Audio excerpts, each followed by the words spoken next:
सहनाववतु सहनौ भुनक्तु सह वीर्यं करवावहै तेजस्विनावधीतमस्तु मा विद्विषावहै।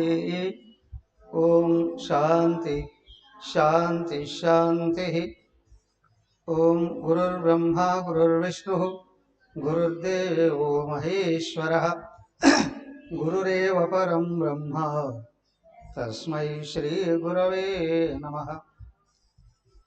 ओम प्रपन्न पारिजाताय स्तोत्रवेत्रैकपाणये ज्ञानमुद्राय कृष्णाय गीतामृतदुहे नमः। ओम सच्चिदानन्दरूपाय विश्वोत्पत्त्यादिहेतवे तापत्रय विनाशाय श्रीकृष्णाय वयं नमः। हरि ओम।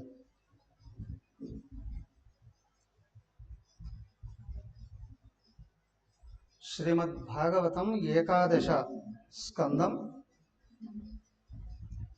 2వ అధ్యాయం కదా. 2వ అధ్యాయంలో మొదటిగా ఏమిన్నాం?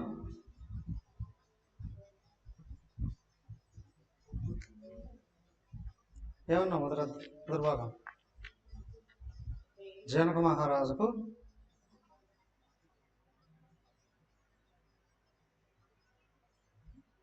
కానీ ఇక్కడ ప్రారంభంలో ఇదే తీసుకొచ్చారు.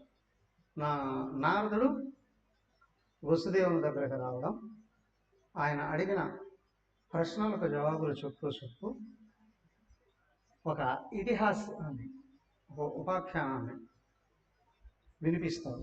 అదేమిటయ్యా అంటే, నిమి చక్రవర్తి, జనకుడు నిమి చక్రవర్తి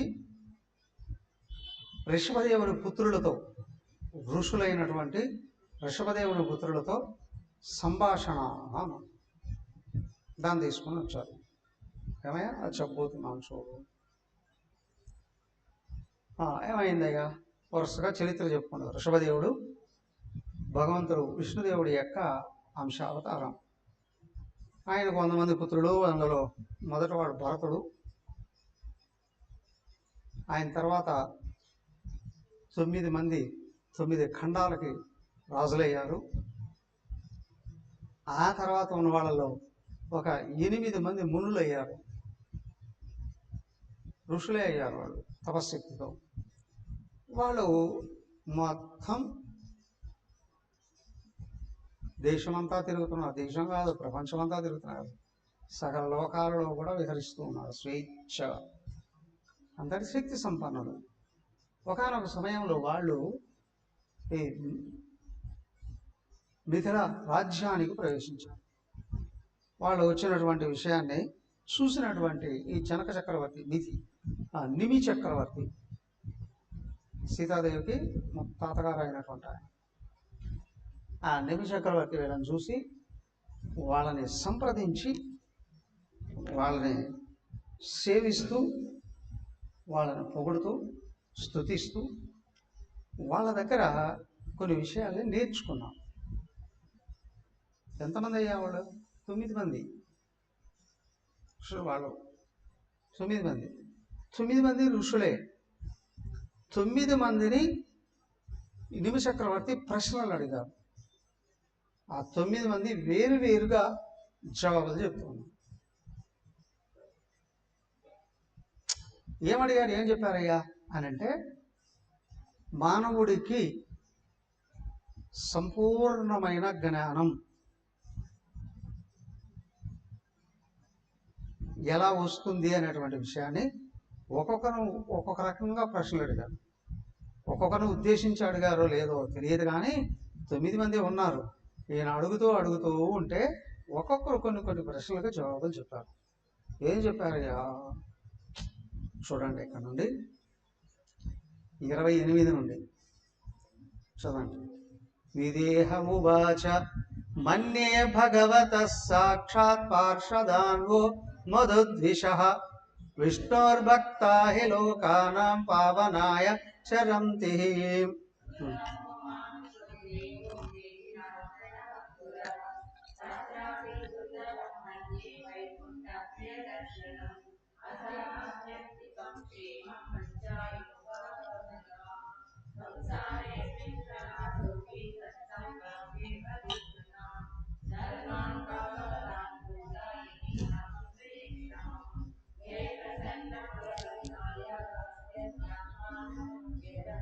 శ్రీనారద ఉవాచ ఏవం తే నిమినా స్పృష్టా వసుదేవ మహాత్తమ ప్రతిభోజ్య బ్రువన్ ప్రీత్యా ససత్తస్త్విజం నృపం.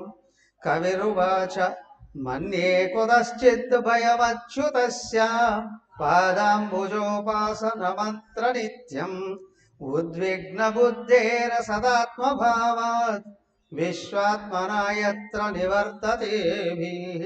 ఏ వై భగవతా ప్రోక్తా ఉపాయాత్మలబ్ధయే అజః పుంసామధు విద్ధి భాగవతాన్ హితాన్.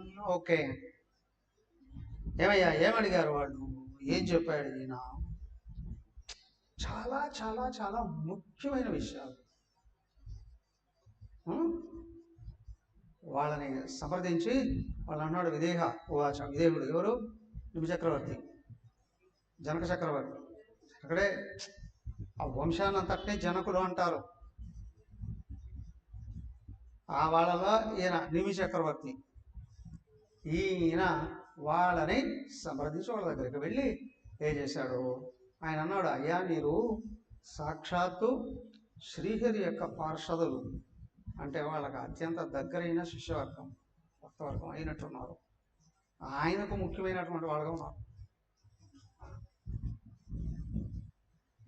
మీరు విష్ణుర్భక్తా హి లోకానం పావనాయ చరంతి.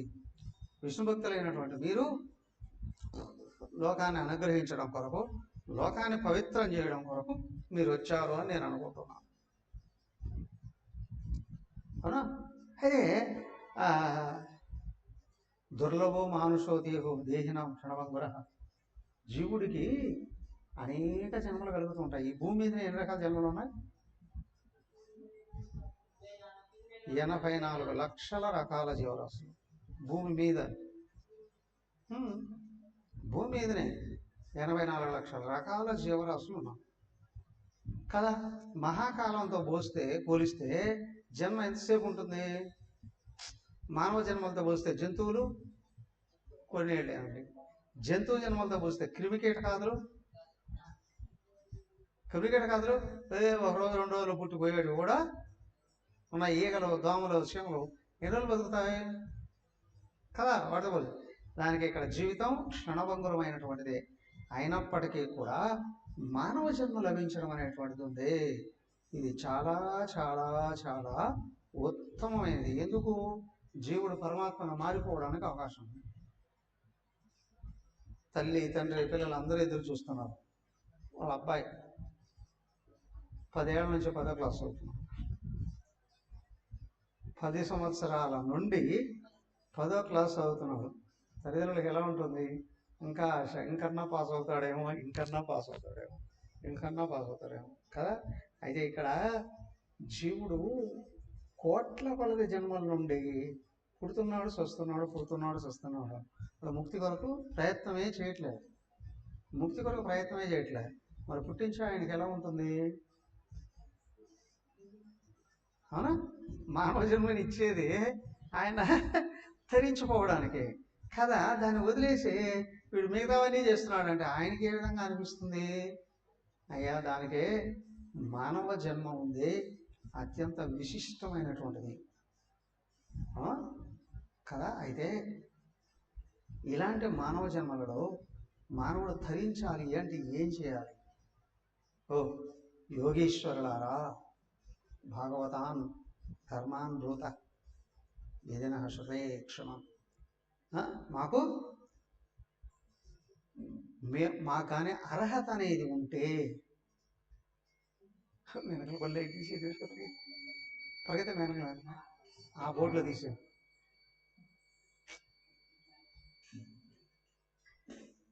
బస్ ఉంచండి, ఇది ఉంచండి, ఇది తీయకండి, ఆ బోర్డు తీసే.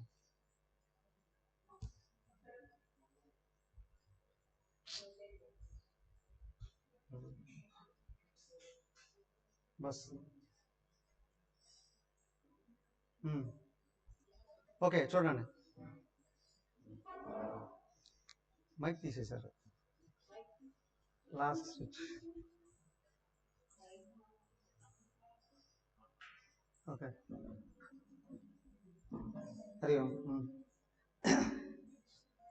ఓకే ఓకే చూడండి, మాకు కానీ అర్హత ఉంటే, అవునా, మీరు దయతో మాకు భాగవత ధర్మాల గురించి బోధించండి అయ్యా. ధర్మాన్ భాగవత అనుభూత ఇది నహ స్వతయేక్షమం ఏ ప్రసన్న ప్రసన్నాయ దాస్యత్య ఆత్మానం అస్యాజ. మాకు తరించే అర్హత కాని ఉంటే, విని అర్హత కాని ఉంటే మాకు భాగవత ధర్మాల గురించి చెప్ప, భక్తి ధర్మాల గురించి చెప్పబోయా. భాగవత అంటే తరించిపోయే ధర్మం, భగవంతుని మీద భక్తి కలిగి జ్ఞానంతో తరించిపోయే విధి విధానం, శ్రేయ మార్గాన్ని గురించి మాకు బోధించండి అయ్యా. నారదం వాచ, నారదుడు వచ్చాడు. ఏవం తే నిమినా పృష్ట వసుదేవ మహత్తమ. వాళ్ళు ఉన్నారే ఋషులైనటువంటి వాళ్ళు, వసుదేవ ఋషులు ఆయన చేత అడగబడినటువంటి వాళ్ళై ప్రతిపూజ్యాబ్రువన్ ప్రీత్యా, వాళ్ళు అత్యంత సంతోషంగా ఆయన పూజలు అందుకున్నటువంటి వాళ్ళై ఆయనకి ఈ విధంగా బోధించారు. వాడు ఎవరు బోధించారయ్యా? వాళ్ళు చెప్పారు కదా, పేర్లు చెప్పారు కదా, 9 మంది పేర్లు చెప్పారు. వాళ్ళల్లో మొదట ఆయన కవి అని ఆయన బోధిస్తున్నాడు. ఏమని? మన్యే కుతశ్చిత్ భయమచ్యుతస్య పాదాంబుజోపాసనమత్ర నిత్యం. అయ్యా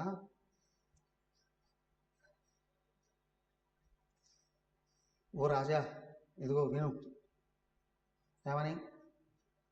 ఎవరి హృదయాలలో దూరము కానటువంటి అచంచలమైనటువంటి భక్తి అనేది ఉంటుందో, ఎవరు భగవంతుడి యొక్క పాదపద్మాలను హృదయంలో నిలబెట్టుకొని ఉంటారో, అవునా, వాళ్ళు సంసారాన్ని హాయిగా దాటేస్తారు. వాళ్ళ జీవితమే శ్రేయోదాయకం అవుతుంది. శ్రేయస్సు అంటే ముక్తి మార్గం, ప్రేయస్సు అంటే విషయభోగాల్లోకి పరుగులు తీసి వెళ్ళిపోవడం, విషభోగాల్లోకి వెళ్ళిపోవడం. అయా ఉద్విగ్న బుద్ధ రసదాత్మభావాత్ విశ్వాత్మనాయత్ర నివర్తతే. ఇదిగో సకల భయాల నుండి పూర్తిగా వాళ్ళ మనసు బయటపడి ఖచ్చితంగా భగవతత్వాన్ని అందుకోవడానికి వాళ్లకు అర్హత కలుగుతుంది. ఎవరికి? భగవంతుని యొక్క పాదపద్మాలు ఎవరు హృదయంలో నిలబెట్టుకోనున్నారో వాళ్ళకి అన్ని రకాల ఉద్విగ్నత వెళ్ళిపోతుంది, అన్ని రకాల భయాలు వెళ్ళిపోతాయి, ప్రపంచం మీద కూడా వైరాగ్యం కలుగుతుంది. అవునా? విశేషం ఏంటి అంటే, మనిషికి ప్రతి జన్మలోనూ ఒకే రకమైన అనుభవాలే కలుగుతాయి. అవునా కాదా? కావాలంటే చూసుకోండి, మీ జీవితాన్ని అంతటిని ఒక్కసారి మనసు చూసుకుంటే, ఒకానొక సమయంలో కొంతమందిని చూస్తే చాలా ఇష్టం అవుతుంది. వీళ్ళు మాకు చాలా ముఖ్యమైన వాళ్ళండి అని అనుకుంటారు కదా. వాళ్ళ దగ్గర దాచుకోకుండా అన్నీ వాళ్ళకి చెప్పేస్తారు. ఇంకా కొంతమంది అయితే వాళ్ళకి సంబంధించిన సంపదలన్నీ కూడా వాళ్ళకి అప్పచెప్తారు. అవునా కదా? చివరికి వచ్చేటప్పుడు ఏమవుతుంది, వాళ్ళే భయంకరమైన మోసం చేస్తారు. నేను సోషల్ మీడియాలో చూస్తున్నాం. అది ఒక అమ్మాయి వచ్చి వాళ్ళ నాన్నగారిని వేడుకుంటుంది. నాన్న నాకు సొంత ఇల్లు లేదు కదా, అవునా, నాకు బాధ కలుగుతుంది నాన్న, మాకు ఇల్లు ఇస్తారా అని. వాళ్ళ నాన్న వెంటనే ఇల్లు రాయిచ్చేశారు. కూతురే కదా, నీకంటే ఎక్కువ ఏంటమ్మా అని ఇల్లు రాయిచ్చేసేసాడు. ఒకడే కూతురే ఉన్నట్టుంది, వేరే లేదు, కూతురే ఉన్నట్టు. కూతురికి ఇల్లు రాయిచ్చేశాడు. రాయిచ్చేసిన తర్వాత ఏం చేసింది అమ్మాయి? 2 రోజుల్లోనే వీళ్ళ అమ్మ నాన్నకు చెప్పకుండానే ఎవరినో పెళ్లి చేసుకొని వచ్చేసింది. ఆయనకు ఒళ్ళు మండింది. ఏంటి మాకు చెప్పా పెట్టకుండా నువ్వు వెళ్ళి పెళ్లి చేసుకోవచ్చు. ఎవడు అతను? అతని జీవితం ఏంటి, అతని వ్యవహారం ఏంటి, అతని పనులు ఏంటి, ఏమిటి మాకు మాట కూడా చెప్పాల్సిన అవసరం లేదా? వెంటనే పెళ్లి చేసేసుకొని పోవడం, వాళ్ళతో నేరుగా ఇంటికి వచ్చేయడమేనా? కోపం. నేను రేపటి నుంచి తల ఎత్తుకొని బయట ఎట్లా తిరగాలి, ఏ విధంగా తిరగాలి అని అంటే ఆ పిల్ల అంటుంది, నాన్న నాకు నచ్చిన వాడిని పెళ్లి చేసుకునే హక్కు కూడా నాకు లేదా? అవునా? నాకు అర్హత లేదా? నేను సుఖంగా ఉండకూడదా? నిన్నటికి ఈరోజు మాట మారిపోయిందా లేదా? మారిపోయింది. అవునా కాదా? అయిపోయింది. అలా 10 రోజులు నడిచేటప్పటికి అమ్మాయి అంటుంది, నాన్న మా ఆయన అంటున్నాడు ఇంట్లో ప్రైవసీ లేదు, ఏకాంతత లేదు. ఏమి ఎందుకు అనంటే మీరు ఇంట్లో మధ్యలో తిరుగుతూ ఉంటే మా ఆయన బోర్గా ఫీల్ అవుతున్నాడు, ఇష్టంగా ఫీల్ అవుతున్నాడు. దయచేసి మీరు అదేది వాచ్మెన్ ఉన్న ఇల్లు ఉంది కదా, వాచ్మెన్ ఉన్న గది బయట వేడి దగ్గర, అక్కడికి మారిపోవచ్చు కదా, అక్కడికి వెళ్ళి మారిపోవచ్చు కదా, మీరు అక్కడికి వెళ్ళిపోండి. అదేంటమ్మా, అదేంటి ఈ విధంగా అంటున్నావు ఏమిటి అని అంటే, నాన్న ఇల్లు నాకు ఎప్పుడో రాసిచ్చేసావు కదా, ఇల్లు నాదే కదా, హక్కు నాదే కదా, మేము కదా ఇక్కడ హాయిగా ఉండాల్సింది, నేను సుఖంగా హాయిగా ఉండడం మీకు ఇష్టం లేదా? మీరు వెళ్ళిపోండి అక్కడకు. ఆయన చల్లగా చెప్పాడు, అమ్మా నీకు రాసిచ్చింది ఆ ఇల్లు తల్లి,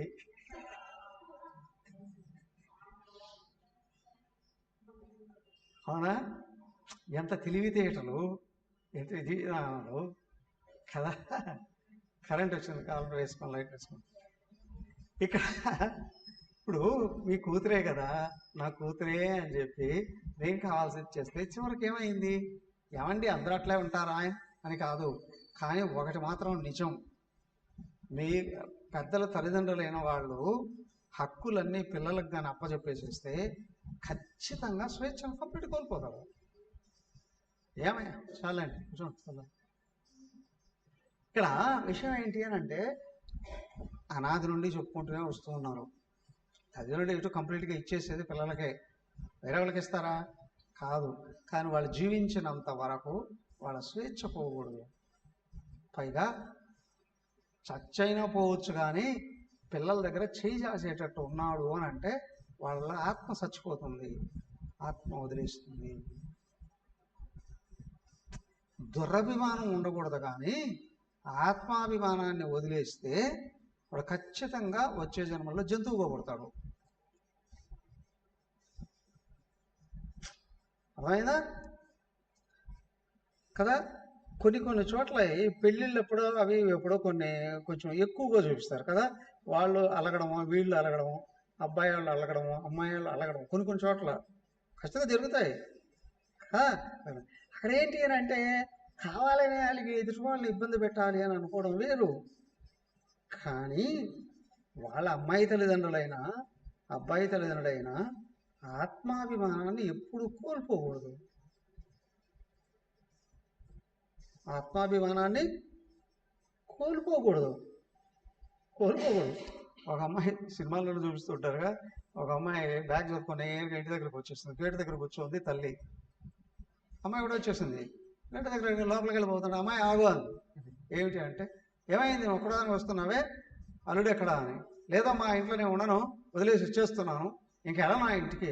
మరి ఎక్కడ ఉంటావు అంటే, ఇంట్లోనే ఉంటాను నేను. ఇంట్లో ఎట్లా ఉంటావు? అమ్మ అంటుంది అక్కడే, నువ్వు తల్లివి కాదా, నాకు కష్టం వస్తే నువ్వు ఆదుకోవా?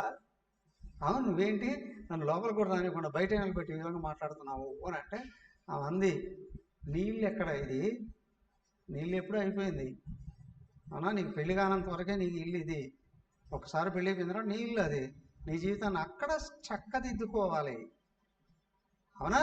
అక్కడ చేతకాని వాడివి, చేతకాని దానివి ఇక్కడికి వస్తే మమ్మల్ని ఎట్లా ఉంచుతావు? అవునా? కొడుకుంటాడు, కోళ్ళు ఉంటారు, పిల్లలు ఉంటారు, అందరూ ఉంటారు కదా. కాబట్టి అక్కడ అమ్మా అక్కడికి వెళ్ళను, నేను ఉండును అని అంటే, ఎక్కడ ఉండాలి చెప్పు అని అంటుంది. సాగుకో అంటుంది తల్లి. నిజమా అబద్ధమా? రైట్ రాంగా? రైటా రాంగా అని మాట్లాడుకునే కదా. దానికే పెద్దలు కుదిర్చిన పెళ్ళే చేసుకోవాలి అని ఎందుకన్నారు అని అంటే, నీ జీవితం పెళ్లి చేసుకుని భర్తతో ఏదో అలాగే ఎంజాయ్ చేయడం కాదు, అవునా? పెళ్లి చేసుకొని బయటకు వెళ్తున్నారంటే మినిమం 50 ఏళ్ళు జీవించాలనా కదా? కనీసం 50 ఏళ్ళు బతకాలి. 50 ఏళ్ళు నువ్వు ధీమాగా బతకాలి అని అంటే ఎంతమంది చుట్టూ ఎన్ని రకాల నియమాలు ఏర్పాటు చేయాలి. దానికే భారతీయ వివాహ విధానం ఎంత పటిష్టమైంది అని అంటే అటువైపు ఇటువైపు 2-3 తరాల వ్యక్తులను అందరినీ తీసుకొని వచ్చి పెట్టి వాళ్ళ మధ్యలో ఒప్పందం చేయించడం అనేటువంటిది జరుగుతుంది. కాబట్టి నువ్వు బతికితే ఆ ఇంట్లో బతకాలి, లేదా అనుకుంటే చావుకో. 2 రోజులు ఏడుస్తాం, వదిలేస్తాం. కానీ నువ్వు ఇక్కడికి వచ్చి మేము జీవితాంతం ఏడవదలుచుకోలేదు. మేము చేయవలసింది కరెక్ట్గా చేసేసాం అలా. సో కాబట్టి ఇక్కడ ఏంటి అంటే ప్రతి విషయంలో కూడా 1కి 10 సార్లు ఆలోచన చేసి అడుగు వేసి ముందుకెళ్ళగలగాలి. ఏ విషయాల్లోనైనా దాంట్లో ఎలా ఉండాలండి? బోల్డ్ అండ్ రకాల ధర్మశాస్త్రాలు మనకు చెప్పాయి. బోల్డ్ అండ్ రకాల ధర్మశాస్త్రాలు చెప్పాయి కదా. దేవతల యొక్క కాల ప్రమాణంలో, మహాకాల ప్రమాణంలో చూస్తే క్షణభంగురమై జీవితం. కానీ మన జీవిత కాలంలో చూస్తే 100 ఏళ్ళు అండి. కనీసం 70-80 ఏళ్ళు జీవించాలి కదా. ఈ జీవితం అంతా నా ఇష్టం వచ్చినట్టు నేను జీవిస్తానని ఎప్పుడు అనుకుంటే చివరికి వచ్చేటప్పుడు ఉందే మినిమం 1/3 జీవితం, ఇంకా ఎక్కువే నరకప్రాయంగా ఉంటుంది. అక్కడ నరకం వచ్చింది కలిగింది అంటే తర్వాత మానవుడుగా పుట్టావు, పశుపక్షాదులుగా వెళ్ళిపోతావు. ఒక్కసారి జారిపోయావు కిందికి, ఆ తర్వాత మళ్ళీ ఉన్నాయి 84 లక్షలు 84 లక్షల రకాల జన్మలు ఇస్తే కానీ మళ్ళీ మానవుడిగా పుట్టేటువంటి అవకాశం ఏమీ లేదు. అంతేకాదు కొన్ని కోట్ల జన్మల్లో కూడా పతనం అయిపోవడానికి అవకాశం ఉంది. చెప్పాడుగా 16వ అధ్యాయంలో, నా మాట విని విధి విధానాన్ని పట్టుకొని అసుర గుణాలను వదిలి, అసుర చర్యలను వదిలి దైవీ గుణాలు పెంచుకుంటూ శాస్త్రబద్ధంగా జీవిస్తూ ఉన్నటువంటి వాడు క్రమంగా పైకి వెళ్తాడు. కానీ మీ ఇష్టం వచ్చినట్టు వ్యవహరిస్తూ ఇతరులకి కంటకప్రాయంగా తయారయ్యారు అంటే విసిరి పారేస్తాను పశుపక్షాదులు కానీ 16వ అధ్యాయంలో చెప్పాడు. ఉపనిషత్తులన్నింటిలో కూడా చెప్పాడు. పోతారు ఇంకా ఇంకా ఇంకా ఇంకా కిందికి వెళ్ళి ఎక్కడ దాకా వెళ్తారండి? ఆ చిన్న చిన్న కొండలు గుట్టల మీద ముళ్ళ చెట్లు ఉంటాయి, అదే చివరికి ఇంకా రాళ్ళు రప్పలుగా కూడా మారిపోయే అవకాశం ఉంది. ఇప్పుడు దీన్ని బట్టి చూడండి జీవితం ఎలా ఉండాలి. ఏదో ఒంట్లో బలం ఉందనో, అదే ఖండబలం ఉందనో, ధనబలం ఉందనో, అధికార బలం ఉందనో నీ ఇష్టం వచ్చినట్టు వ్యవహరిస్తే ఫలాలు అనుకూలంగా రావు. ఏం చేస్తే అదే వస్తుంది కదా. దోషయుక్తమైన కర్మలు చేసేవాడికి లోపల బుద్ధి మూసుకుపోతుంది. మొదట బుద్ధి గుడ్డిదైపోతుంది, విచక్షణ కోల్పోతాడు. మనసు మూసుకుపోయింది అంటే ఏమవుతుంది? అప్పుడు అశాంతి రాజ్యం వెళ్తుంది. అవునా? ఇంక బయటకు వచ్చేటప్పటికి ఒకరొకరు తన్నుకోవడం చూస్తున్నాం కదా. పెద్ద పెద్ద రాజవంశాలు, ముఖ్యమంత్రి కుటుంబాలు, అవును చూస్తూనే ఉన్నాం కదా. మన చుట్టుపక్కల ఉన్న రాష్ట్రాల్లోనే చూడండి. అవునా? మేము పెద్ద తోపులం అండి, మాకు సమానమైన వాడు ఎవడూ లేడండి అని ఇష్టం వచ్చినట్టు చేశారో బతుకులు బజారున పడి ఎంత హీనంగా మారిపోతూ ఉన్నాయి. అవునా కదా? అవునా? రోడ్డు పని చేసేవాడు కూడా వచ్చి కామెంట్ చేసే స్థితికి వచ్చేస్తుంది. సో కాబట్టి ఏంటి అంటే జీవితం ఒక విధి విధానం ఉంది. జాగ్రత్తగా అట్లాగే ముందుకు వెళ్ళగలగాలి. లేదు అని అంటే పతనం అయిపోతుంది. అయ్యా ఎవరు చెప్తున్నారు? కవి అనే ఆయన చెప్తున్నాడు. ఏ వై భగవతా ప్రోక్త ఉపాయా ఆత్మలబ్ధయే అంజహ పుంసామ విదుషాం విద్య భాగవతానికి. అయ్యా ఇక్కడ అజ్ఞానులైనటువంటి వాళ్ళు ఉన్నారే, వాళ్ళు నేను అజ్ఞానిని కానీ నాకు భగవంతు కరుణ కావాలి అని అనుకుంటే ఆయన్ని ఆశ్రయించి అనుగుణంగా నడుస్తూ ఉన్నారా? క్రమంగా తరించి వెళ్ళిపోతారు. కొంతమంది చూడండి, ప్రైమరీ స్కూల్లో మొద్దుల్లాగా ఉంటారు పిల్లలు, కానీ ఒక డిసిప్లైన్కి కానీ అనుగుణంగా నడుచుకున్నారు అనుకోండి, వాళ్ళ భవిష్యత్తులో చాలా గొప్ప వాళ్ళు అయిపోతారు. మహా ఇంటెలిజెంట్లు ఉంటారు కొంతమంది, అవునా, స్వేచ్ఛాచారులు ఉంటారు. వాళ్ళు మా ఇష్టం వచ్చినట్టు ఉంటాం, మాకెవడయ్యా నియమాలు పెట్టేది, అవునా కదా. ఇప్పుడు బాగా గమనించి చూడండి, పెద్ద పెద్ద కుటుంబాల్లో అబ్బాయిలే కదా అమ్మాయిలు, అవునా, మేము బొట్టు పెట్టుకోము అనే దగ్గర నుండి బట్టలు మా ఇష్టం వచ్చినట్టు వేసుకుంటాము, అవునా, మాకు ఇష్టం వచ్చినట్టు బతుకుతాము. పీజీ లెవెల్కి వెళ్ళేటప్పటికి 90% మంది అమ్మాయిలు మందు సహజమైన అలవాటైపోతుంది. తాగని వాళ్ళని ఏమంటారు, సంస్కారం లేదండి, నాగరికత లేదండి, ఇక్కడ ఎదుగు, అవునా కదా. 90% మంది ఏమయ్యా ఇదంతా ఎందుకయ్యా? జీవితానికి పరమ లక్ష్యం లేదు భారతదేశం దాటితే ఇతర ఏ దేశాల్లో కూడా. ఒకటి. రెండోది, మన పక్కన ఈ చైనా దగ్గర నుండి మిగతా దేశాలన్నింటిలో అతి చలి ప్రదేశాలు, వాళ్ళకి ఆల్కహాల్ లేకపోతే వేడి దొరకదు, చచ్చిపోతారు వాళ్ళు.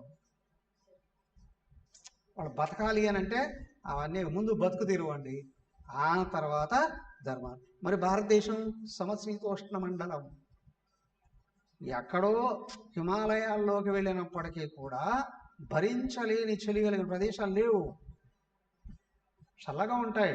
కాశ్మీర్కి వెళ్ళాము, అవునా, కాశ్మీర్లోకి వెళ్ళినప్పటికి కూడా నిండా మొక్కలు ఉన్నాయా? అమర్నాథ్ దగ్గరకు వెళ్ళినా నిండా చెట్లు ఉన్నాయి కదా, అంటే మంచి గాలి ఉంది, ఆక్సిజన్ ఉంది, పంటలు పడుతున్నాయి లేదా? లాస్ట్ దాకా పంటలు పడుతున్నాయి. కానీ అక్కడ దాటి టిబెట్కి వెళ్ళాము అని అనుకోండి, టిబెట్లో పంటలు పండవు, పంటలు పండవు. 8 నెలలు 9 నెలల పాటు మంచుతో నిండిపోయి ఉంటాయి.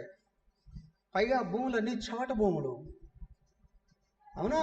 వాళ్ళకు విపరీతంగా నీళ్లు, కానీ తాగడానికి కూడా పనికిరావు అన్నీ. తాగడానికి కూడా ఆ నీళ్ళు కానీ తాగితే ఏమవుతుంది, మొత్తం లోపలన్నీ గట్టగట్టిపోతాయి. దానికి కాచుకొని తాగాలి నీళ్ళు, వేడెక్కించుకొని తాగాలి. దానికి అలాంటి ప్రదేశాల్లో వాళ్ళు కానీ స్నానం చేశారని, స్నానం చేయాలంటే వేడి నీళ్ళు చేయాలి, వేడి నీళ్ళు చేసుకోండి కాసుకోవడానికి, వాళ్ళు వంట సరికి అక్కడ, అవునా. కానీ చల్లనీళ్ళు అంటే రోజు చల్లనీళ్ళు చేస్తే చచ్చిపోతారు, చచ్చిపోతారు. దానికి వాళ్ళు ఏం చేస్తారు, స్నానాలు చేయరు, ముఖం చేతులు పాదాలు కడుగుతారు అంతే. ఎప్పుడో ఒకసారి పండుగలకు స్నానం చేస్తారు, పండుగలు గడి సంవత్సరానికి 1-2 వస్తాయి. ఏమయ్యా ఆ పరిస్థితులు అట్లాంటివి కదా భారతదేశం. ఆవిడ భారతదేశం చుట్టూ ఉన్న ప్రాంతాల్లో పుట్టినటువంటి వాళ్ళకి దేనికి ఎగ్జంప్షన్ లేదు, సంపూర్ణమైన స్వేచ్ఛ ఉంది. కానీ నువ్వు నియమాల్ని పాటిస్తేనే పైకి వెళ్తావు, లేదు అనుకుంటే పతనం అయిపోతావు కదా. అప్పుడు చూడండి 35. యానాస్తాయ నరో రాజన్ ప్రమాద్యేత కర్హిచితు.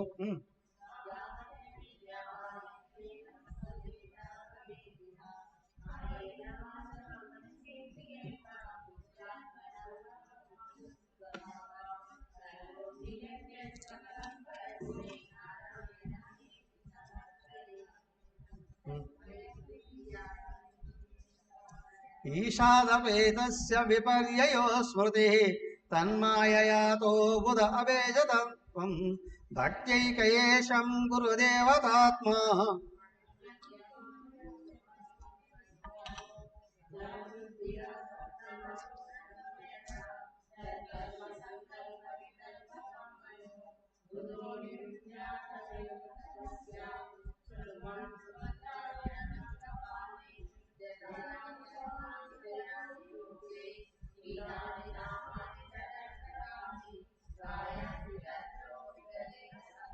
హరియం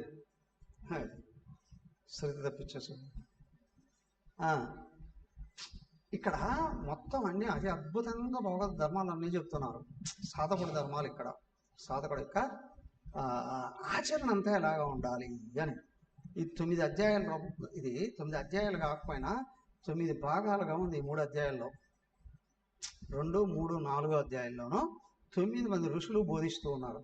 పరిపూర్ణమైన జ్ఞానం ఇందులో బోధిస్తున్నారు. సాధకుడికి కావలసినంత జ్ఞానం ఏదైతే ఉందో సంపూర్ణంగా బోధించడం జరుగుతుందని.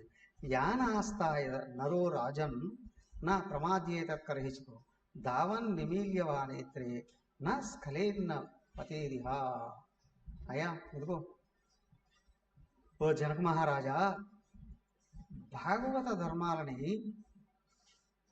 ఎవడైతే ఆచరిస్తూ ఉన్నాడో, ఏమయ్యా భాగవత ధర్మాలు అక్కడ చెప్పారు కదా, భక్తి లక్షణాలు, జ్ఞాన లక్షణాలు, దైవీ లక్షణాలు, యోగ లక్షణాలు, అవే ఇక్కడ ఇంకొక రూపంలో విపులంగా చెప్తున్నారు. అక్కడ సూత్రప్రాయంగా చెప్పేశారు, కానీ ఇక్కడ విపులంగా చెప్తున్నారు. అయ్యా భాగవత ధర్మాలని ఎవడు ఆచరిస్తూ ఉన్నాడో వాడికి జీవితంలో ఏ పని మొదలుపెట్టినా విఘ్నాలు ఉండవు. విఘ్నాలు ఉండవు. ఒకనొక చోట మిషన్లోనే ఓ మిషన్ మెంబర్కి సంబంధించి అన్నదమ్ములు ఇద్దరు 2 ఇళ్ళు కట్టుకున్నారు. వాళ్ళకు పెద్ద కంపెనీ అవుతుంది. ఇల్లు కట్టుకున్నారు. ఎక్కడ కంపెనీ నుంచి డబ్బు తెచ్చే ఇల్లు కట్టుకున్నారు. వాళ్ళిద్దరితో కూడా ఇంకొక 2-3 పార్ట్నర్స్ ఉన్నారండి. డబ్బు తీసుకొని వచ్చి ఇల్లు కట్టుకున్నారు. ఇల్లు పూర్తి అయ్యేటప్పటికి ఇన్కమ్ ట్యాక్స్ వాళ్ళు వచ్చి కూర్చున్నాం. ఆ ఇళ్లను చూసి మీ అకౌంట్స్ చూపించండి. చిన్నవి కాదు, పెద్ద పెద్ద ఇళ్ళు, 500-600 గజాలు ఉంటుంది ఒక ఇల్లు, పెద్ద ఇళ్ళు. అవునా? 2 అన్నదమ్ములు పక్కన 2-3 అంతస్తులు కట్టుకున్నారు. అయిపోయేటప్పటికి ఇన్కమ్ ట్యాక్స్ వాళ్ళు వచ్చి కూర్చున్నారు. ఒక్కొక్కరికి 60 లక్షలేమో ట్యాక్స్ వేసేసారు. ఏమైంది అంటే డబ్బులు ఎక్కడ తీసుకట్టుకున్నారు? కంపెనీ నుండే తీసుకట్టుకున్నారు. కంపెనీలో అకౌంట్ ఏది? కంపెనీలో అకౌంట్ ఏది దీనికి సంబంధించింది? లేదు, జీరో అకౌంట్ పెట్టేశారు. ఎక్కడ ఇల్లు కట్టేశారు. ఆ తర్వాత ఆ మిషన్ మెంబర్స్లోనే వాళ్ళకి దగ్గర అయినటువంటి వాళ్ళు కొంతమంది మిషన్ మెంబర్స్ వచ్చి, లేడీసే, మిషన్లోనే నోరెత్తి పెద్దగా అరిసి తిట్టేస్తున్నారు. ఎవరిని? Income tax officer. వాళ్ళు ఇక్కడ లేరు, దగ్గరేం లేరు. కష్టపడి సంపాదించుకొని దాచుకొని ఇల్లు కట్టుకుంటే బండబూతులు, వీళ్ళు పాడగట్ట, వీళ్ళు నాశనమైపోవడం, అదే పోలు ఇదే పోలు, వాళ్ళకి ఎందుకు ఇవ్వాలి? వాళ్ళు వచ్చి ట్యాక్లు వేసారా? వాళ్ళు వచ్చి ఏమనాలి వీళ్ళని? వీళ్ళు అనుకుంటారు మా అంత జ్ఞానులు, మా అంత తెలివైన వాళ్ళు, మా అంత ముఖ్యమైన వాళ్ళు, అయ్యా మిషన్లోనే ఎవరో లేరు, అసలు భూమి మీదనే లేరు అని అనుకుంటారు. కానీ వీళ్ళు తిడుతున్నారు. వీళ్ళ మీదకి ఏమైనా ట్యాక్స్లు వేసారా? లేదు, వాళ్ళకి ఎవరికో వేశారు. అవునా? వాళ్ళకి వేస్తే వీళ్ళు వచ్చి తిడుతున్నారు. వీళ్ళు తిట్టి బుద్ధిని తిడుతున్నారా? బుద్ధిలాడ తిడుతున్నారా?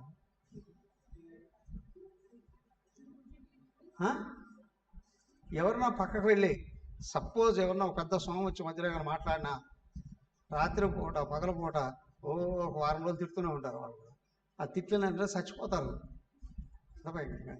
ఏమనాలి వాళ్ళని? వాళ్ళ స్థాయి ఏంటి? అవునా? స్థాయి ఏంటి? ఆయన వాళ్ళు వచ్చి వీళ్ళ మీద ఎందుకు ట్యాక్స్ వేశారు?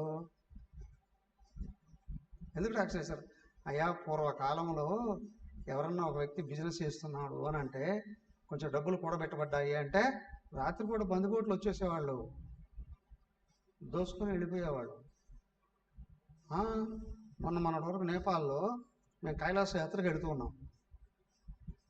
ఆ కాట్మండ్ నుండి 1000 కిలోమీటర్లు ప్రయాణం చేస్తే, అవునా, కైలాస యాత్రకు వెళ్ళే దారిలోకి వెళతాం షార్టింగ్కి. అలాగే వెళుతూ ఉంటే అది 2.5 రోజు జర్నీ, 2.5-3 రోజులు బస్సులునే. సాయంత్రం 5 గంటలకు అయితే బస్సులన్నీ ఆపేస్తారు. ఎక్కడో హోటల్ చూసుకొని ఉండాలి. మేము హోటల్కి వెళ్ళిపోయాం నైట్. అవునా? బయటికి వెళ్ళి ఆ నది, ఆ ప్రాంతాలను చూస్తూ ఉంటే పక్కన వాళ్ళు చెప్పారు, స్వామి 5 తర్వాత ఎవరు బయట కనిపించకూడదు. వాళ్ళు చెప్పేశారు, అయిపోయింది. అది అలాగే వెళ్ళిపోయాం. వాళ్ళు అక్కడ కొంచెం దొరికితే రోటీ గీటీ తిన్నాం, రూమ్లోకి వెళ్ళి పడుకున్నాం. ఇద్దరమే, నేను ఆయన సత్యాత్మ స్వామి పాదయాత్రలో. కరెక్ట్గా 11:30-12 అవుతుంది. డబ్బడబడబడ కొట్టారు డోర్లో. ఇప్పుడు ఎవరు కొట్టారు? నేనే డోర్ దగ్గర నేను ఉన్నా. అలాగా నేను డోర్ తీసా, అట్లా చూస్తే గన్ ఇక్కడ ఉంది.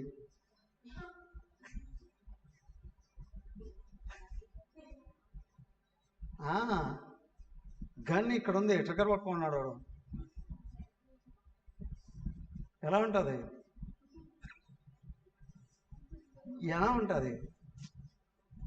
అవునా?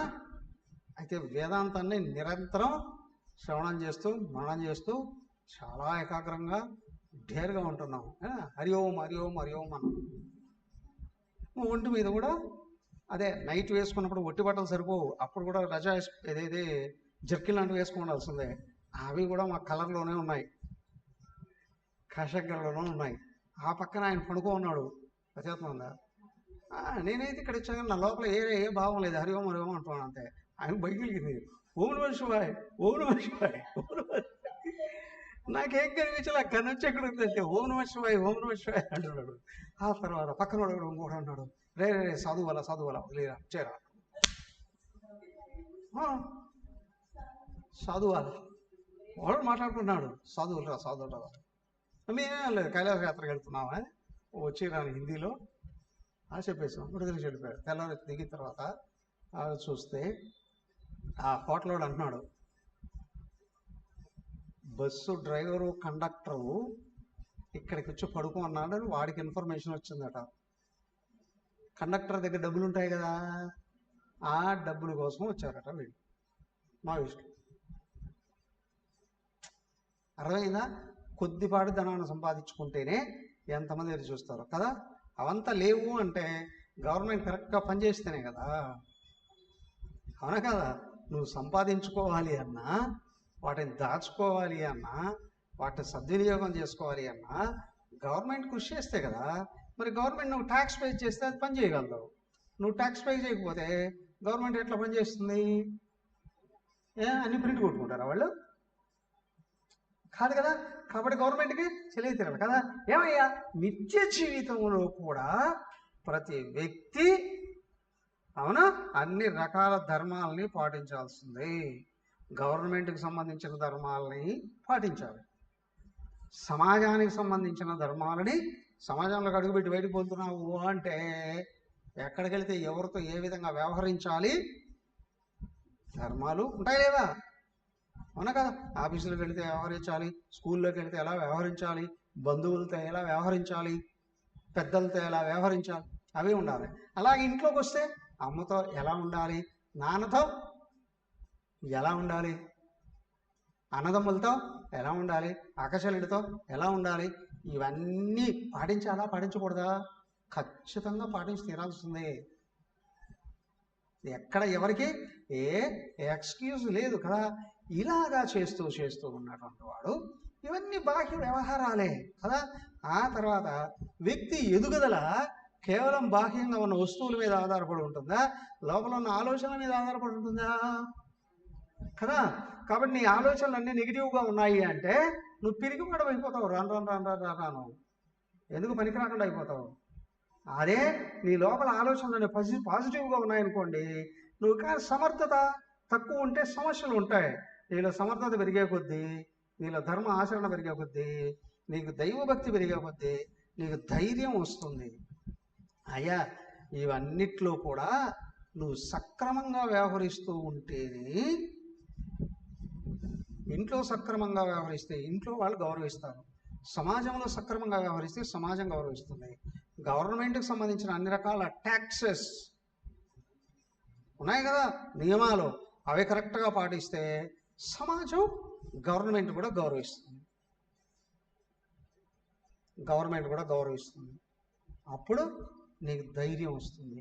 దీన్ని అంతటినీ కలిపి స్వధర్మము అన్నారు.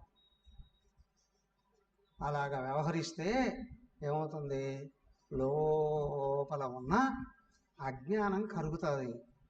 నియమాలను పాటించే కొద్దీ సరైన జ్ఞానం వస్తుంది.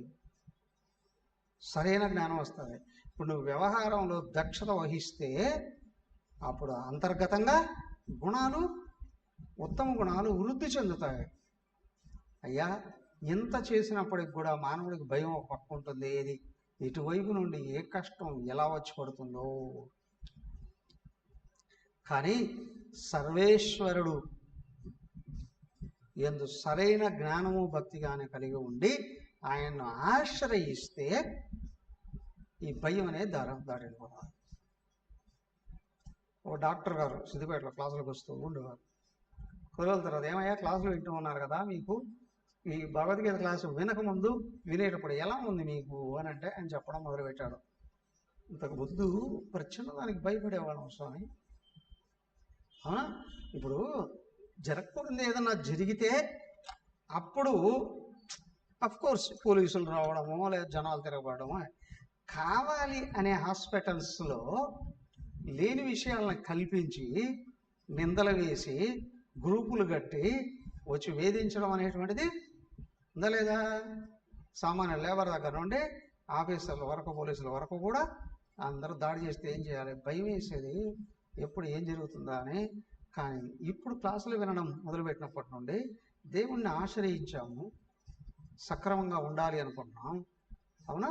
రూల్స్ అండ్ రెగ్యులేషన్స్ని తెలిసి అనుసరిస్తే తప్పు జరిగిందా సరిదిద్దుకుంటాం, ప్రాయశ్చిత్తం అనేక రకాలుగా ఉంటుంది. ప్రాయశ్చిత్తం కూడా రూల్స్ని ఏమైనా అధిగమించడం జరిగిందా అక్కడ మళ్ళీ పనిష్మెంట్ కోర్స్ కదా, వాటి విధంగా అలాగ బయటపడి ముందుకు వెళ్ళిపోవచ్చు. ఇప్పుడు భయం వెళ్ళిపోయిందండి. వ్యక్తి పనిచేసేది ఏ డిపార్ట్మెంట్ అయినా కావచ్చు, కానీ రూల్స్ అండ్ రెగ్యులేషన్స్ని పర్ఫెక్ట్గా అనుసరించినప్పుడు మాత్రమే వ్యక్తి భయం నుండే బయటపడిపోతాడు. భయం పోతుంది అంటే అజ్ఞానం వెళ్ళిపోతుంది, అజ్ఞానం వెళ్ళిపోతుందని అహంకారం కూడా తగ్గిపోతుంది, అహంకారం కూడా తగ్గిపోతుంది కదా. ఇప్పుడు అనేక రాష్ట్రాలు ఉన్నాయి, ఒక్కొక్క రాష్ట్రంలో ముఖ్యమంత్రి ఒక్కొక్కరు ఉన్నారు. ఏమయ్యా వీళ్ళల్లో పనిచేసే వాళ్ళు ధైర్యంగా ఎంతమంది పనిచేస్తున్నారు, భయంతో ఎంతమంది పనిచేస్తున్నారు? ధైర్యాన్ని పక్కన పెట్టి కానీ ధర్మంగా ఎంతమంది పనిచేస్తున్నారు, అధర్మంగా ఎంతమంది పనిచేస్తున్నారు? ఇవన్నీ ఒక ఎత్తు. కానీ ఎవరి పరిపాలనలో వాళ్ళ రాష్ట్రం వృద్ధి అవుతుంది, డెవలప్ అవుతుంది, మనుషులు నియమాలని పాటించగలుగుతున్నారు. అదే కదా అక్కడ చెప్పింది. రామరాజ్యము అంటే అందరూ సంపూర్ణంగా ధర్మాన్ని అనుసరించినప్పుడు అది రామరాజ్యం. రాముడు ఉన్నది కాదు రామరాజ్యం, రాముడు బోధించిన ధర్మాలని అనుసరించేది రామరాజ్యం. కాబట్టి ఇక్కడ ఏంటి అంటే నువ్వు సంపూర్ణంగా సుఖాన్ని పొందాలి అని అనుకుంటే ఎక్కడ ఏ విషయాల్లోనూ రూల్స్ని బ్రేక్ చేయకు. ఆర్థిక సంబంధమైన రూల్స్ ఉంటాయి, సామాజిక సంబంధమైన రూల్స్ ఉంటాయి, అవునా, కుటుంబ సంబంధమైన ధర్మాలు ఉంటాయి. మూడింటిని పాటించి తీరాల్సిందే. పాటించే కొద్దీ ముందు భయం పోతుంది, దుఃఖం పోతుంది, అశాంతి పోతుంది. దాని స్థానంలో భయం స్థానంలో ధైర్యం వస్తుంది, దుఃఖం స్థానంలో సుఖం వస్తుంది, అజ్ఞానం స్థానంలో జ్ఞానం పెరుగుతుంది. అవునా? అవన్నీ ఎక్కడున్నాయి? శాస్త్రాల్లో చెప్పినట్టు అవే. పైగా ఏమన్నారు? చేయాల్సినటువన్నీ చేసేసి నారాయణార్పణమస్తు, శ్రీమన్నారాయణార్పణమస్తు అని పూజలు చేస్తారు కదా. చివరికి వచ్చాడు అనేన ధ్యాన షోడశోపచార పూజ భగవాన్ సర్వాత్మక సర్వం శ్రీకృష్ణార్పణమస్తు. అయినప్పటికీ కూడా ఇంకో కొంచెం భయం ఉంటుంది. ఏమని? కాయేన వాచ మనసేంద్రియైర్వా బుద్ధ్యాత్మనా వా ప్రవేశోవత్ కరోమి యద్యత్ సకలం పరస్మై. ఇది సరిపోదు కొంతమందికి, వాళ్ళకి తెలుసు పాపాలు చేస్తున్నారని. వాళ్ళు చెప్తారు పాపోహం, పాపకర్మోహం, పాపబుద్ధోహం, పాపచింతనోహం. చీచీ చీచీ చీచీ, నీకు నువ్వే ప్రతిరోజు ఇన్నిసార్లు నేను పాపుడిని అని అనుకుంటూ ఉంటే పాపాలు మానవు. కాబట్టి క్రమంగా పాప సంఘంలోకి వెళ్ళిపోతావు. పదే పదే అంటున్నావు అంటే నువ్వు తెలిసి చేస్తున్నావు. నా పాపాలు తొలగించవయ్యా. తెలియక చేస్తే ప్రాయశ్చిత్తం చేస్తున్నప్పుడు తొలగిపోతుంది. నువ్వు తెలిసి చేస్తున్నావు అంటే ఖచ్చితంగా అక్కడే నిలబడిపోతావు కదా. దానికి ఏమన్నారు హిందూ మతంలో? పరమ పవిత్రమైన పుణ్యాత్ములారా, దివ్యమైన ఆత్మస్వరూపులారా, అవునా, దైవీ స్వరూపులారా. ఎందుకన్నారు? నేను నువ్వు గుర్తుపెట్టుకుంటే దిగజారకుండా ఉండడానికి అవకాశం ఉంటుంది కదా. దానికి ఇక్కడ ఏంటి అంటే అయ్యా చేయవలసింది శాస్త్రబద్ధంగా చేయి, భగవంతుడికి సమర్పణ చేయి. అప్పుడు భగవంతుడి అనుగ్రహం వస్తుంది. భగవంతుడి అనుగ్రహం కలిగినప్పుడు మాత్రమే నీకు లోపల ప్రశాంతత కలుగుతుంది మనస్సులో. అప్పుడు బుద్ధిలో స్ఫురిస్తుంది ఏమని? నేను దేహం కాదు ఆత్మనై ఉన్నాను, నేను ఆయన అంశనై ఉన్నాను. అవునా? దేవుడు పూజ చేస్తూ ఉన్నారు. మా కృష్ణుడు అని అనిపిస్తుందా లేదా? అవునా కాదా? నేరుగా వెళ్ళి ఆయన గురించి తెలుసుకుంటూ ఆయన జీవితాన్ని అనుసరిస్తూ ఆయన పూజలు చేసేటప్పుడు మా కృష్ణుడు లోపల ఉండదు. ఆ సంబంధమే లేదు. కోట్లు పెట్టి దేవాలయం కట్టారు కానీ వాళ్ళ పురోహితులు మాత్రమే లోపలికి వెళ్తారు. ఎవరిని బయటకు దగ్గరకు కూడా రానివ్వడు, దూరంగా ఉండమంటాడు. నువ్వు లక్షలు తీసుకొని వచ్చి పూజలు చేసినాడు ఏం చేస్తాడు? కొబ్బరికాయ ప్రసాదం తీసి అట్లా ఇసిరేస్తాడు. మా దేవాలయం అంటారు, అక్కడ మా దేవుడు అని అనలేదు. చూసుకొని కావాలంటే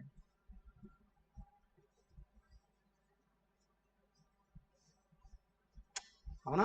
ఎందుకంటే మన దేవుడి దగ్గర రావాలి అంటే నేరుగా ఉపచారాలు చేయాలి. ఆ ఉపచారాలు ఇంకా ముందుకు వెళ్ళాలి అని అంటే అవునా ఆయన చూపించిన మార్గంలో నడవాలి. అలాగ నడవాలి అని అంటే ఆయన జీవితాన్ని గురించి తెలుసుకోవాలి. అవునా?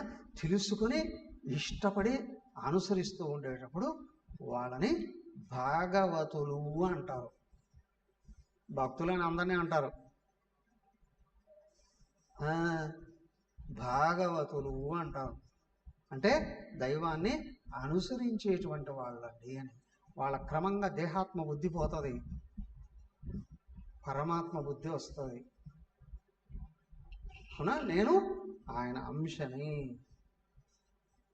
కావాలంటే చూడండి, వెళ్ళి 4 వేదాలు చదువుకున్న వేద పండితుడు అయినా సరే వేదాంతంగా చదవకపోతే నేను ఆయన అంశనన్న భావం రాదు.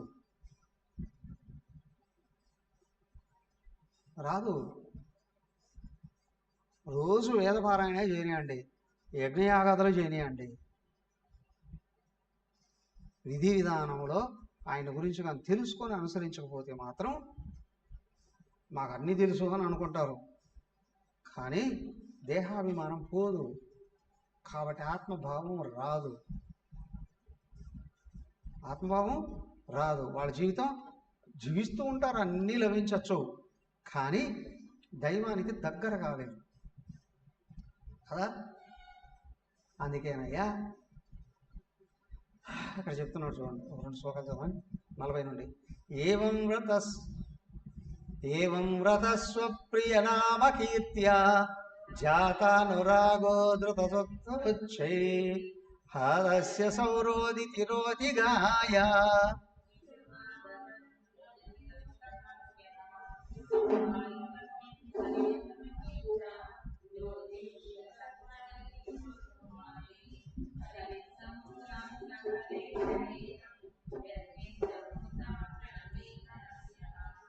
భక్తే పరేషానుభవో విరక్తి అన్యత్ర చైషత్రిక ఏకకాలః ప్రపద్యమానస్య యదాశ్నతస్తు తుష్టిః పుషిక్షుత ఇత్యచ్యుతాం భజతోనువృత్య భక్తిర్విరక్తిర్భగవత్ ప్రబోధః భవంతి వై భాగవతస్య రాజన్ తతః పరాం. ఓకే, అప్పుడు ఏమైంది అని అంటే, ఏమయ్యా ఇదిగో జన్మ కర్మచ 4వ అధ్యాయంలో చెప్పాడు, జన్మ కర్మచమే దివ్యం యో వేత్తి. నా యొక్క జన్మను గురించి, నేను చేస్తూ ఉన్న కర్మలు లీలలు గురించి, నా గుణగణాలను గురించి, నా బోధనల గురించి ఎవరైతే తెలుసుకుంటూ ఉన్నారో, ఏవం యో వేత్తి తత్వతః త్యక్వాదేహం పునర్జన్మ నైతి మామేతి సోర్చున. అవునా? భగవంతుని గురించి వింటూ ఉన్నారు, ఆసక్తి పెరుగుతుంది. కేవలం పూజలలో ఆటోమేటిక్ అయిపోతుంది. భగవంతుడి లీలలను గురించి, భగవంతుడి బోధనల గురించి కానీ తెలుసుకోకపోతే పూజలు చేస్తూనే ఉంటారు చాలామంది. అవునా? ఎందుకు కొరక చేస్తున్నారు అంటే 2 పాపాలు పోవడానికి, ధనం రావడానికి. అవునా కాదా? పాపాలు పోవడానికి, ధనం రావడానికి మాత్రమే అంటారు కదా. లీలలను వినడానికి ప్రయత్నం చేస్తూ వస్తే ఆసక్తి ఏర్పడుతుంది దేవుడి మీద. తర్వాత ఆయన బోధనలు వినడం మొదలు పెడితే ఇక్కడ ఉన్నది కూడా ఆయనే. ఆయన్ను నిష్కల్మషంగా గుర్తుపెట్టుకుంటే నేను తప్పులు చేయను, దుఃఖాల్లో పడిపోను, పైగా ఏ కష్టాలు వచ్చినా ఆయన దగ్గరుండి తొలగిస్తాడు. మమ్మల్ని, మా పిల్లల్ని, వాళ్ళ పిల్లల్ని కూడా సమాజంలో గౌరవప్రదమైన మార్గంలో నడిపిస్తాడు. ఇది వస్తుంది ఎప్పుడు? ఆయన చరిత్రను, ఆయన బోధనని. చరిత్రలు వింటూ ఉంటే ఇష్టం ఏర్పడుతుంది, అదే భక్తి. భగవంతుడి యందు ఇష్టాన్ని భక్తి అన్నారు. అయ్యా, భగవంతుడికి నాకు భేదం లేదు, ఇక్కడ ఆత్మగా ఉన్నది ఆయనే అని తెలుసుకోవడాన్ని జ్ఞానము అన్నారు. అదే యోగం,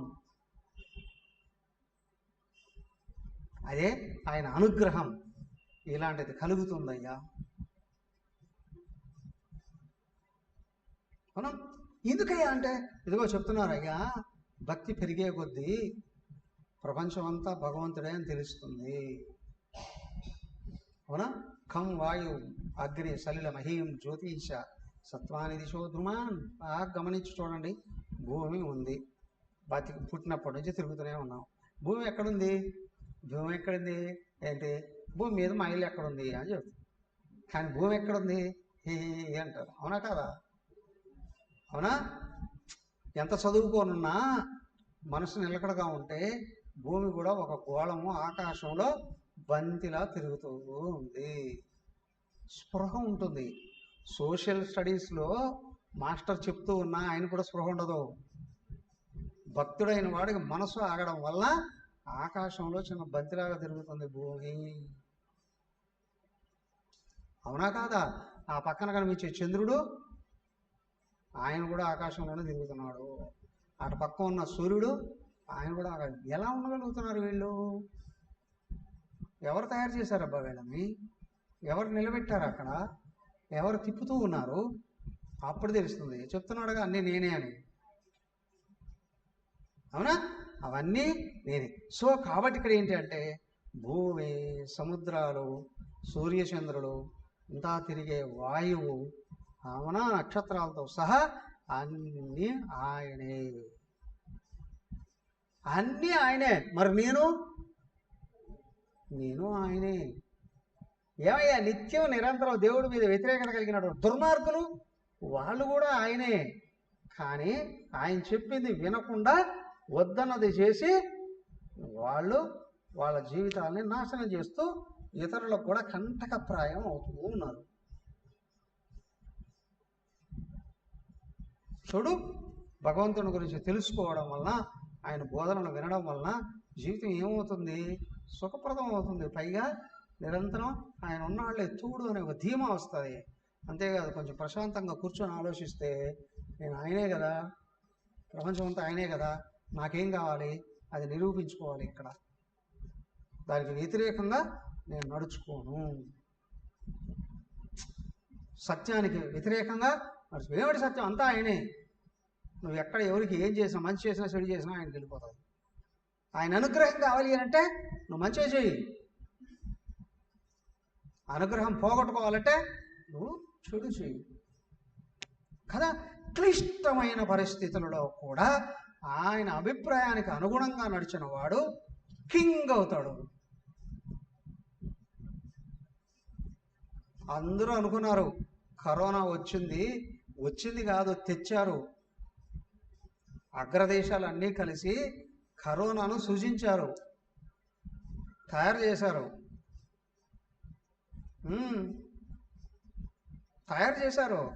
తయారు చేసిన దేశాలన్నీ కలిపి ఏమనుకున్నాయి? ఇండియాను సంపూర్ణంగా నాశనం చేసేద్దాం అనుకున్నారట. వాళ్ళ టార్గెట్ ఇండియాలో 100 కోట్ల మందిని చంపాలి అని. 100 కోట్ల మందిని చంపాలి అని. కానీ బాగా గమనించి చూడండి, చివరికి ఏమైంది? ఏవేవి తయారు చేసా ఆ దేశాలు సర్వనాశనం అయిపోతున్నాయి ఇప్పుడు. అవునా? మన పొరుగు దేశాల్లో చాలా ట్రై చేశాయి. అటు పాకిస్తాన్ వాడు, చైనా వాడు, అవునా, అందరూ కలిసి కరోనా ఉన్న వాళ్ళందరినీ ఇండియాలో పంపించి మొత్తం అందరం చంపేయాలి. అడ్డుకున్నారు మన వాళ్ళు. అవునా కాదా? మన దేశ నాయకుడు చాలా మంచివాడండి, చాలా గొప్పవాడండి. అంతేకాదు, రూల్స్ నియమాలలో అత్యంత భయంకరమైన వ్యక్తి అండి. నియమాలని చేయడంలో, అవునా కాదా? ఒకరోజు ఒక మాటతో అందరినీ ఎవరి వాళ్ళు సెల్ఫ్ కంట్రోల్లోకి వచ్చేటట్టు చేసుకున్నారు. 140 కోట్ల మందిని ఎవడు కంట్రోల్ చేస్తాడో ఎవరిని వాళ్ళు కంట్రోల్ చేసుకునేటట్లుగా బోధన చేసేస్తారు. అవునా కదా? ఇప్పుడు మనల్ని మనం రక్షించుకున్నాం. పైగా అప్పుడు ఆ సమయంలో ప్రపంచం మొత్తం మీద అత్యంత పవిత్రత భారతదేశంలో నిలబడింది, స్వచ్ఛత భారతదేశంలో నిలబడింది. ఏ దేశాల వాళ్ళు మనకు కష్టాలు కలిగిద్దామని అనుకున్నారో వాళ్ళే కష్టాల్లో పడిపోయారు. అయినా భారతదేశం చూస్తూ ఊరికే ఉండలేదు, వాళ్ళకందరికీ హెల్ప్ చేయడం మొదలుపెట్టింది. కరోనాలోనే అన్ని దేశాలు చితికిపోతే మన దేశంలో మనుషులే కాదు, పనులు, ఆర్థికత అన్ని వృద్ధి స్థాయిలోకి తీసుకొచ్చుకునేస్తారు. అన్ని విధాలుగా ఎట్లా అయ్యా? దేశ నాయకుడు అండి ఆయన. ఎలా అయ్యాడండి? ఆయన ఈ ధర్మాలను పాటించడం వల్లనేనండి. అవునా కాదా? ఆయన కూడా భగవంతుడిని ఆశ్రయించున్నాడండి, ఆయన ధర్మాల్ని ఆచరిస్తున్నాడండి. కాబట్టి టెక్నిక్గా జనాల యొక్క మనసును పట్టేసి ఎవరికి వాడు నిగ్రహంతో ఉండేటట్లు తయారు చేశారండి. ఆ లాక్డౌన్లో భారతదేశంలో ఎవడు నియమాలు వదిలిపెట్టలేదు. అక్కడక్కడ తాగుబోతులైన వాళ్ళు కొంతమంది ఉన్నారే, వాళ్ళు ముందు పడి వాళ్ళని చంపుకునేశారు. వాళ్ళ జీవితాన్ని వాళ్ళు పోగొట్టుకున్నారు. ఎవరు? 30 నుండి 45 ఏళ్ల లోపల ఉన్న వాళ్ళే చచ్చిపోయిన వాళ్ళు 60% మంది. ఏమయ్యా ఎలాగా? సో కాబట్టి ఇక్కడ ఏంటి అని అంటే, అయ్యా అందరూ ఈ ధర్మాలని పాటిస్తే, ఊరికే ధర్మాలు నియమాలు కాదు, ఇక్కడ భగవంతుడిని ఆశ్రయించి ఆయన గురించి తెలుసుకుంటూ అదేగా చేసింది. కరోనా వచ్చింది అంటే ఏం చేశారు? రామాయణం, మహాభారతం, భాగవతం, అవును డీడీలో వీడియోలో మాత్రం వేసి వరుసగా 24 గంటలు వినమని చెప్పారు. ఒక పక్క ధర్మ ప్రబోధం, ఒక పక్క నియమాల పాలన, ఇంకొక పక్క లేని వాళ్ళ భోజనాలు గవర్నమెంట్ అందించింది. అవునా కదా? కాబట్టి నిలబడగలిగింది. అది నియమం. సానికి ఇక్కడ ఏంటి అంటే, ఎవరికి జ్ఞానం కలిగిందో అందరిలో ఉన్నవాడు ఒక్కడే అని తెలుస్తుంది. ఎవరికి భక్తి కలిగిందో అందరినీ సేవించాలి అని అనిపిస్తుంది. ఎవడు యోగంలో ఉన్నాడో వాడు తప్పులు చెయ్యనివ్వడు. అప్పుడు లోకం హాయిగా కదా, ఇక్కడ కష్టాల నుండి, జనన మరణాల నుండి ముక్తి మార్గంలోకి వెళుతుంది. ఎవరు చెప్తున్నారు ఇదంతా? కవి అనే ఋషి నిమి చక్రవర్తికి చెప్తున్నాడు. ఆ విషయాన్ని జనక మహారాజు చేత విన్న నారదుడు వచ్చి ఇక్కడ ఎవరు చెప్తున్నాడు? వసుదేవుడు మొదలైనటువంటి వీళ్ళకి అందరికీ ద్వారకా నగరంలో బోధిస్తూ ఉన్నాడండి. అయిపోయింది. తర్వాత ఆయన ఏం చేశాడు? నిమి చక్రవర్తి మళ్ళీ వచ్చాడు. ఆయన దగ్గరికి వచ్చాడు. ఆయన దగ్గర ఇంకొన్ని ప్రశ్నలు వేశారు. అవేంటివండి? రేపిందాం. హరి ఓం. ఓం సర్వే భవంతు సుఖినః, సర్వే సంతు నిరామయాః, సర్వే భద్రాణి పశ్యంతు, మా కశ్చిద్ దుఃఖభాగ్ భవేత్. ఓం శాంతి శాంతి శాంతి. హరి ఓం. శ్రీ గురుభ్యో నమః. హరి ఓం.